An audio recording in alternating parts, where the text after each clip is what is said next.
He who had been such a careful father, had from the end of that winter become peculiarly frigid to his son, and adopted to him just the same bantering tone he used with his wife.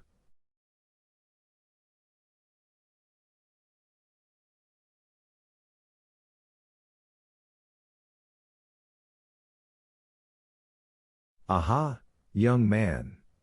was the greeting with which he met him.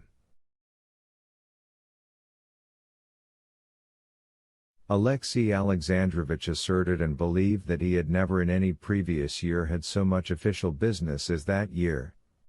But he was not aware that he sought work for himself that year, that this was one of the means for keeping shut that secret place where lay hid his feelings towards his wife and son and his thoughts about them, which became more terrible the longer they lay there.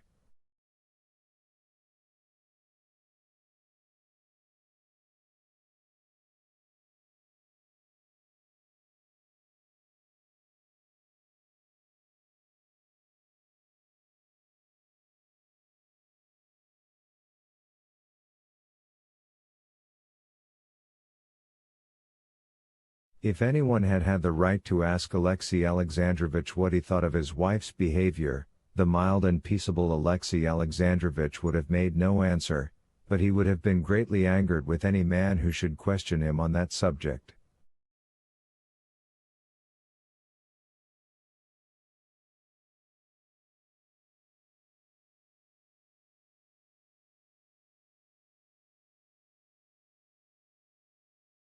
For this reason there positively came into Alexey Alexandrovich's face a look of haughtiness and severity whenever anyone inquired after his wife's health.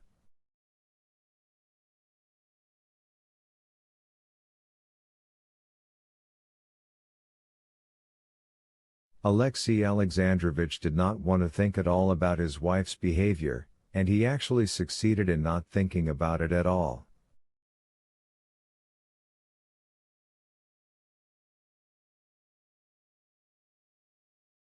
Alexey Alexandrovich's permanent summer villa was in Peterhof, and the Countess Lydia Ivanovna used as a rule to spend the summer there, close to Anna, and constantly seeing her.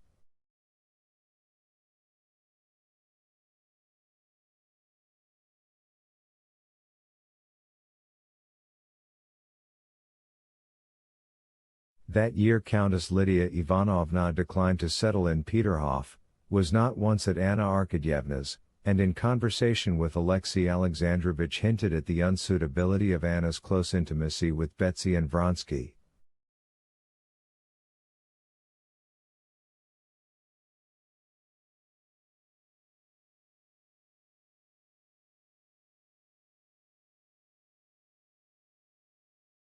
Alexey Alexandrovich sternly cut her short, roundly declaring his wife to be above suspicion, and from that time began to avoid Countess Lydia Ivanovna.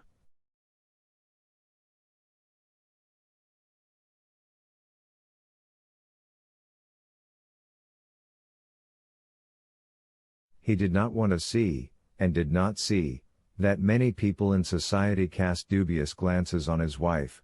He did not want to understand, and did not understand, why his wife had so particularly insisted on staying at Tsarskoye, where Betsy was staying, and not far from the camp of Vronsky's regiment.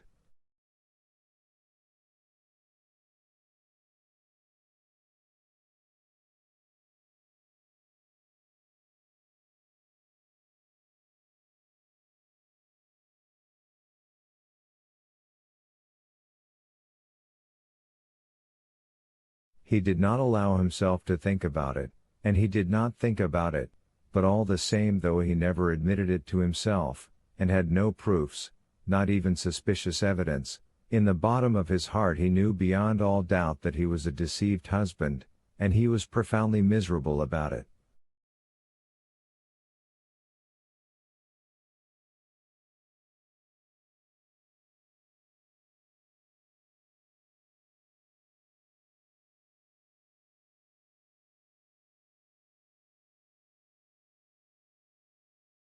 How often during those 8 years of happy life with his wife Alexey Alexandrovich had looked at other men's faithless wives and other deceived husbands and asked himself,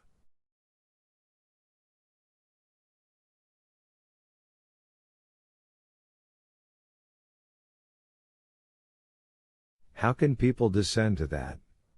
How is it they don't put an end to such a hideous position?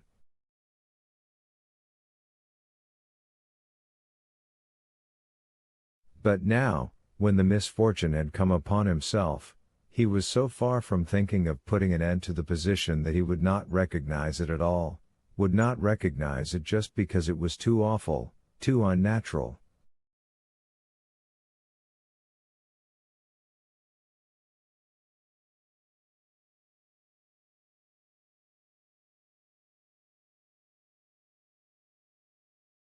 Since his return from abroad, Alexey Alexandrovich had twice been at their country villa.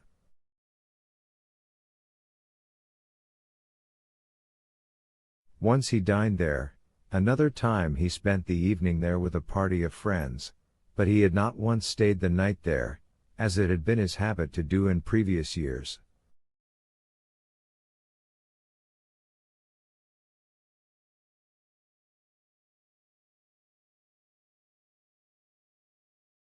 The day of the races had been a very busy day for Alexey Alexandrovich, but when mentally sketching out the day in the morning, he made up his mind to go to their country house to see his wife immediately after dinner, and from there to the races, which all the court were to witness, and at which he was bound to be present.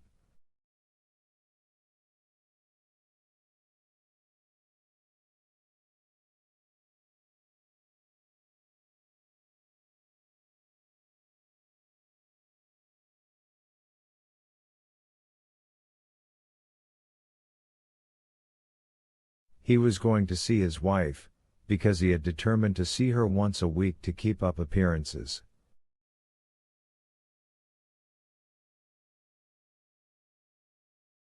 And besides, on that day, as it was the 15th, he had to give his wife some money for her expenses, according to their usual arrangement.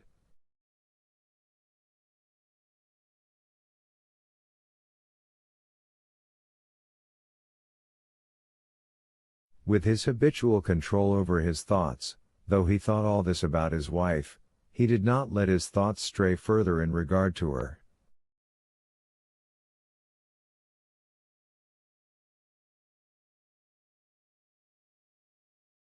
That morning was a very full one for Alexey Alexandrovich. The evening before, Countess Lydia Ivanovna had sent him a pamphlet by a celebrated traveler in China, who was staying in Petersburg, and with it she enclosed a note begging him to see the traveler himself, as he was an extremely interesting person from various points of view, and likely to be useful.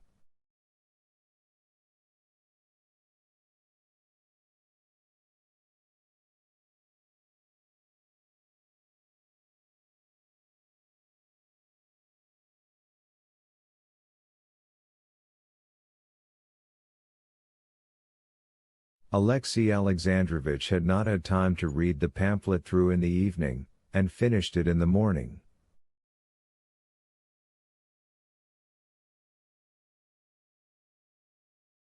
Then people began arriving with petitions, and there came the reports, interviews, appointments, dismissals, apportionment of rewards, pensions, grants, notes, the workaday round, as Alexey Alexandrovich called it, that always took up so much time.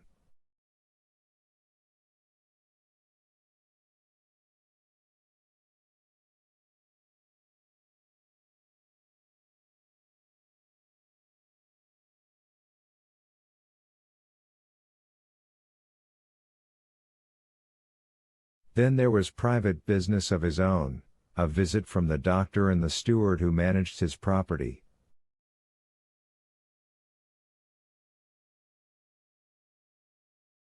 The steward did not take up much time. He simply gave Alexey Alexandrovich the money he needed together with a brief statement of the position of his affairs, which was not altogether satisfactory, as it had happened that during that year, owing to increased expenses, more had been paid out than usual, and there was a deficit.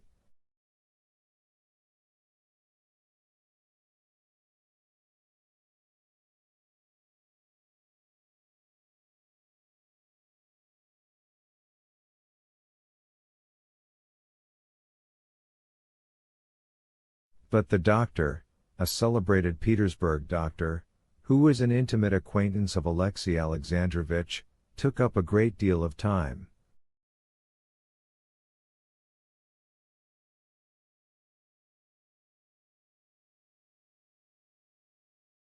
Alexei Alexandrovich had not expected him that day, and was surprised at his visit, and still more so when the doctor questioned him very carefully about his health, listened to his breathing, and tapped at his liver.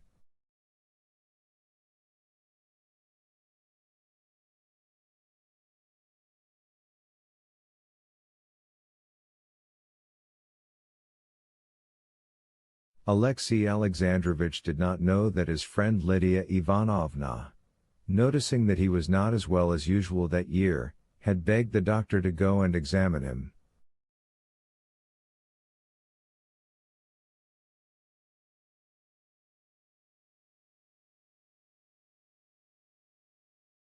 "Do this for my sake," the Countess Lydia Ivanovna had said to him.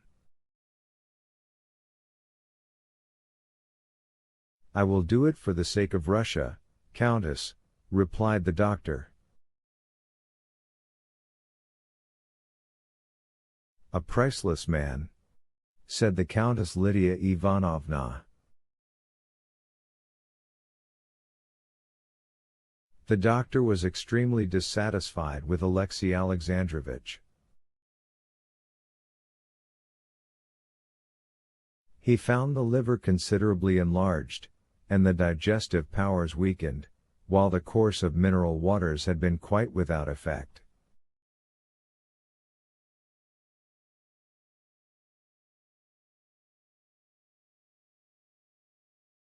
He prescribed more physical exercise as far as possible, and as far as possible less mental strain, and above all no worry, in other words, just what was as much out of Alexei Alexandrovich's power as abstaining from breathing.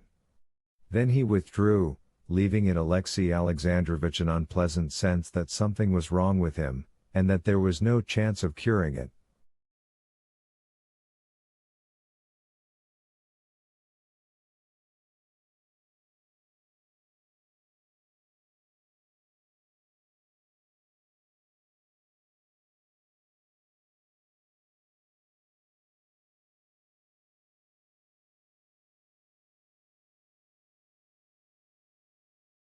As he was coming away, the doctor chanced to meet on the staircase an acquaintance of his, Sludin, who was secretary of Alexei Alexandrovich's department.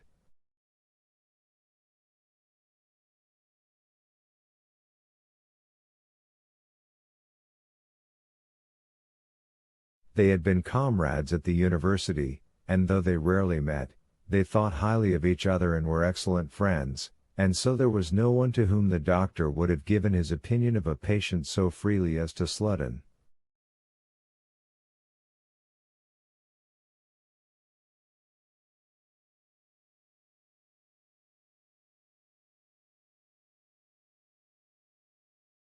"How glad I am you've been seeing him," said Sludin.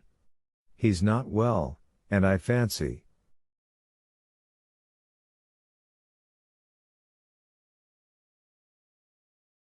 "Well, what do you think of him?"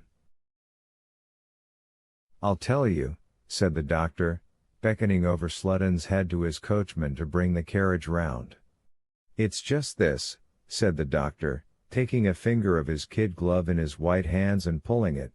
"If you don't strain the strings, and then try to break them, you'll find it a difficult job, but strain a string to its very utmost, and the mere weight of one finger on the strained string will snap it."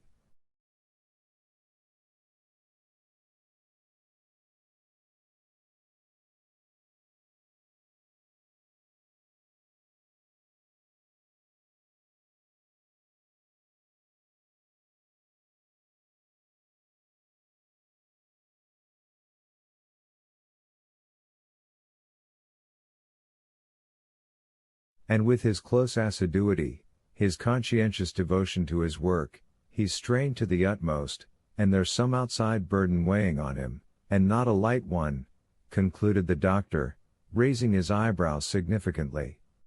"Will you be at the races?" he added, as he sank into his seat in the carriage. Yes, to be sure, it does waste a lot of time, the doctor responded vaguely to some reply of Sludden's he had not caught.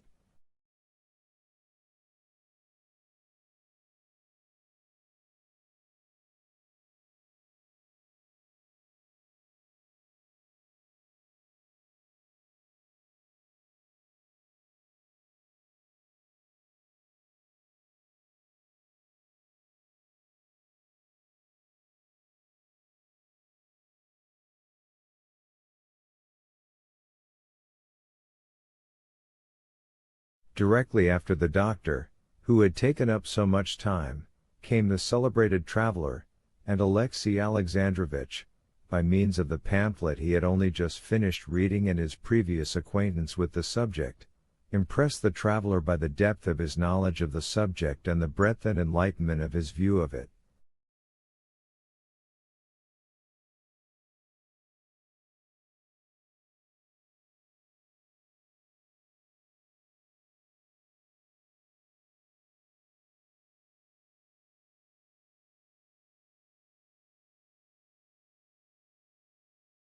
At the same time as the traveler there was announced a provincial marshal of nobility on a visit to Petersburg, with whom Alexey Alexandrovitch had to have some conversation.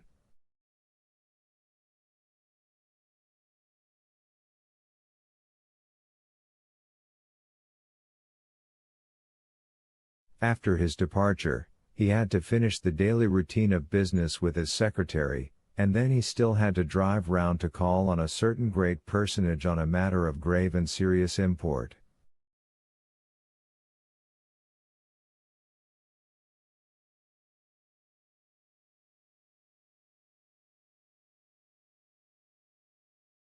Alexey Alexandrovitch only just managed to be back by 5 o'clock, his dinner hour, and after dining with his secretary, he invited him to drive with him to his country villa and to the races.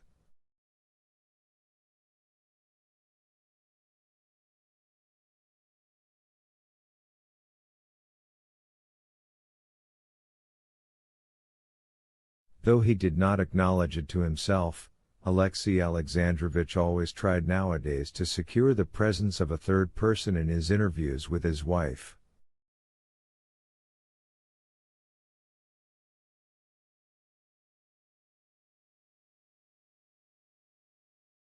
Chapter 27. Anna was upstairs, standing before the looking-glass, and, with Anushka's assistance, pinning the last ribbon on her gown when she heard carriage wheels crunching the gravel at the entrance.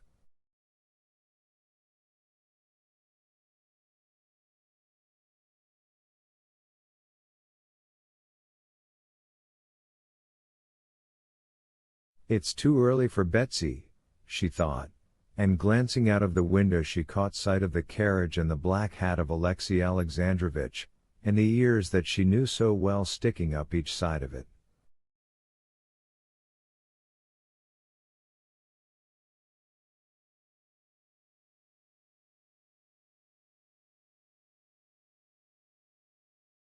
How unlucky!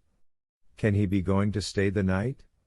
She wondered, and the thought of all that might come of such a chance struck her as so awful and terrible that, without dwelling on it for a moment, she went down to meet him with a bright and radiant face, and conscious of the presence of that spirit of falsehood and deceit in herself that she had come to know of late, she abandoned herself to that spirit and began talking, hardly knowing what she was saying.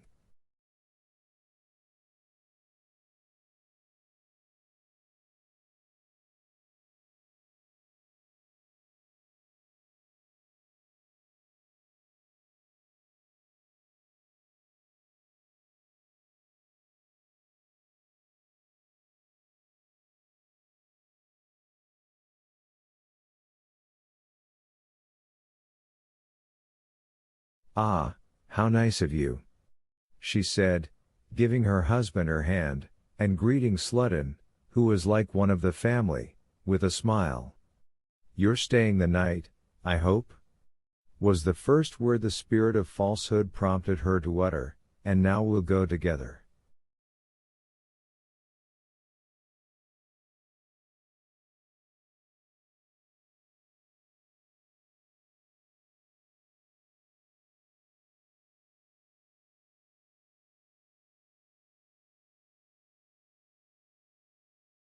Only it's a pity I've promised Betsy.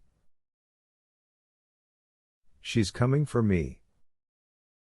Alexey Alexandrovich knit his brows at Betsy's name. Oh, I'm not going to separate the inseparables, he said in his usual bantering tone. I'm going with Mikhail Vasilievich.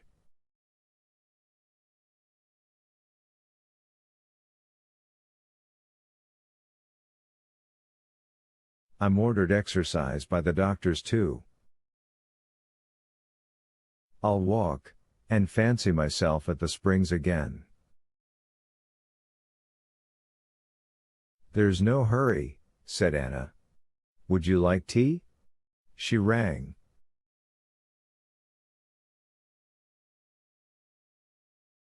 Bring in tea, and tell Seryosha that Alexey Alexandrovich is here.